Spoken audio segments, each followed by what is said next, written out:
বেশিরভাগ যুবকরা এখন চাকরির চেয়ে ব্যবসাকেই উপার্জনের পথ হিসেবে বেছে নিচ্ছেন। বেশিরভাগ যুবকরা ব্যবসা শুরু করে সফলও হয়ে যাচ্ছেন। অনেকে বেকার রয়েছেন, ব্যবসা শুরু করতে পারছেন না, কারণ তাদের পুঁজির অভাব। আবার অনেকে সাহস করে ব্যবসা শুরু করতে পারছেন না, সাহসের অভাব। আবার অনেকে বুদ্ধির অভাব। প্রত্যেকের জন্য রয়েছে মিষ্টি কুমড়ার স্টক ব্যবসা। মিষ্টি কুমড়ার স্টক ব্যবসাটি আপনি কেন করবেন? সারা বছর বাজারে চাহিদা থাকে, সংরক্ষণ পদ্ধতি খুবই সহজ, পচে যাওয়ার ঝুঁকি অনেক কম থাকে যদি আপনি মালটা স্টক করে খুব তাড়াতাড়ি বিক্রি করে দিতে পারেন। মৌসুমে দাম খুব কম থাকে, মৌসুম শেষ হয়ে গেলে 2-3 গুণ বেশি দামে বিক্রি করা যায়, প্রফিট মার্জিন অনেক বেশি থাকে। আর সবচাইতে বড় কথা, অল্প পুঁজিতে অনেক বড় লট কেনা যায়। তাই আপনি মিষ্টি কুমড়া স্টক ব্যবসাটি করবেন। তার আগে চলুন জেনে আসি মিষ্টি কুমড়ার সিজন কবে। যেমন মিষ্টি কুমড়ার সিজন সেপ্টেম্বর থেকে শুরু হয়। সেপ্টেম্বর, অক্টোবর, নভেম্বর, ডিসেম্বর, এই 4 মাস মিষ্টি কুমড়ার সিজন থাকে। আর এই সিজনের মধ্যে আপনি মালটা স্টক করে ফেলবেন। আর মাল কেনার আগে আপনি পরিপক্ক মালটা কেনার চেষ্টা করবেন। অতিরিক্ত পরিপক্ক হয়ে গেছে এই মাল কিনলে কিন্তু পচে যাওয়ার সম্ভাবনা থাকবে। তাই আপনি চেষ্টা করবেন মোটামুটি ভালো মানের মালটা কিনে স্টক করার জন্য।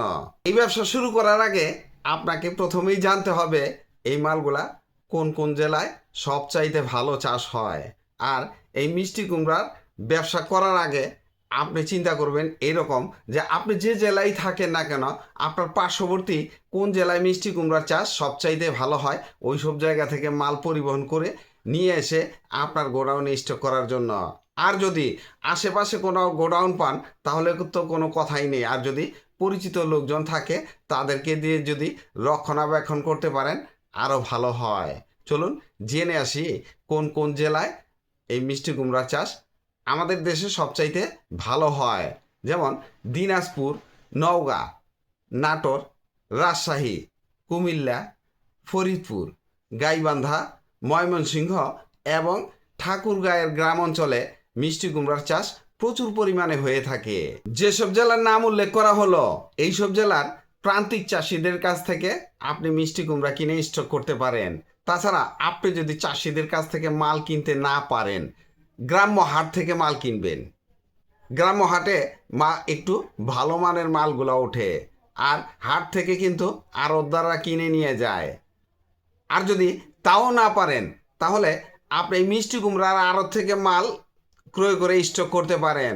আড়তদাররা কিন্তু ভালো মানের মাল কিনে, তাই তাদের কাছে যদি দাম একটু বেশিও পড়ে, আপনি মাল স্টক করলে আপনার লস হওয়ার সম্ভাবনা কম থাকবে। পচনশীল মাল আপনি কম পাবেন। আর এই মিষ্টি কুমড়ার স্টক ব্যবসা করলে এই সব কিছু জেনে বুঝেই আপনি মাল কিনতে যাবেন। কারণ আপনি হুট করে একজন চাষির কাছ থেকে মাল কিনলেন, সবগুলা কিনলেন, ওইখানে ভালো মন্দ সবই আছে।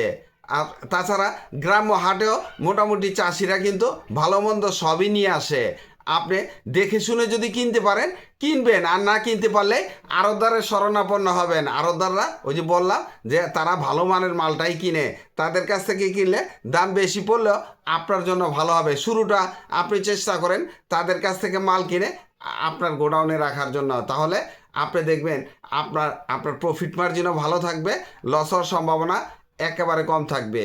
মিষ্টি কুমড়ার স্টক ব্যবসা করলে মালের সংরক্ষণ পদ্ধতি জানা খুবই জরুরি। আর এই মালের সংরক্ষণ পদ্ধতি আপনি যদি না জানেন তাহলে এই ব্যবসা কখনোই আপনি করতে পারবেন না। যেহেতু মালটা পচনশীল, তাই মালের সংরক্ষণ পদ্ধতি জানা খুবই জরুরি। যেমন ঠান্ডা বাতাস চলাচল করে এই সমস্ত ঘরে আপনার মাল রাখতে হবে। বাঁশের মাচার উপর রাখতে পারলে খুবই ভালো হয়। কুমড়া উল্টো করে রাখলে বেশি দিন সংরক্ষণে রাখা যায়। শুকনা জায়গায় রাখার চেষ্টা করবেন, রোদ যেন না লাগে। রোদে রাখলে কিন্তু মালটা শুকিয়ে যেতে পারে, মালটা পচে যেতে পারে।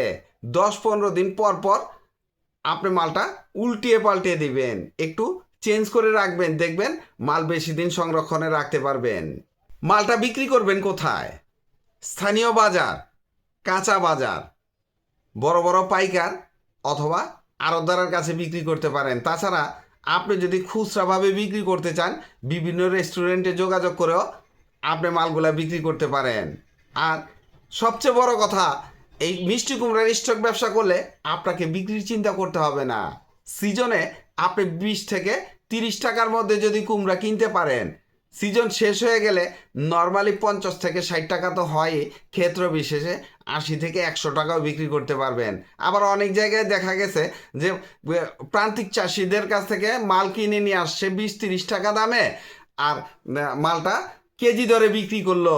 আমাদের দেশে সিজন শেষ হয়ে গেলে কিন্তু 30-40 টাকা, অনেক সময় 50 টাকাও কেজি হয়ে যায়।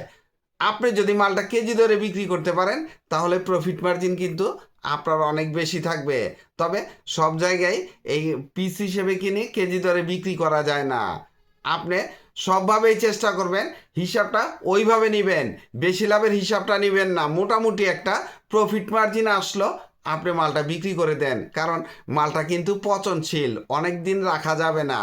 আর আপনি রাখা যাবে, যত বেশি রাখবেন তত আপনার লস হবে।